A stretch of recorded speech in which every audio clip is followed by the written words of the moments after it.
บ่มีเงินส่งโรงเรียนเนาะก็เลยมารับจ้างเป็นพนักงานขายไข่โอ้อยู่สามแยกบางทรายเด้อเจ้ามาทางตลาดอันจีประมาณ90 เมตรไข่นี่เป็นไข่ที่มาตรฐานเนาะง่ายเนาะแล้วก็ทนทานเห็นป่ะสุดยอดเลยราคาถูกเนาะสถานที่เลี้ยงแมนอยู่แข่งอุดมไซเนาะเลี้ยงอยู่ทางเบิดมีมีไก่อยู่700,000 ตัวเนาะเป็นไข่ที่มาตรฐานสูงเนาะราคานี่เริ่มจาก65,000เนาะ65,000 กีบถึง90,000 กีบเนาะเกรดพรีเมียมมัน90,000 กีบตัวนี้90,000 กีบตัวแต่มันดีขนาดใดว้าวเห็นบ่ตัวของแท้บ่เป็นหยังเนาะว้าวสุดยอดเลยโทน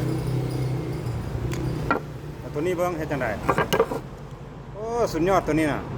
บ่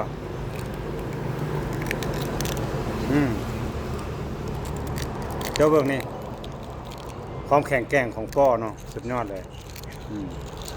ดีหลายท่านสามารถมาซื้อเองได้เนาะแต่ว่าถ้าจ่ายผ่านซีโม่พวกเขาลดให้5,000 กีบต่อแตะทันที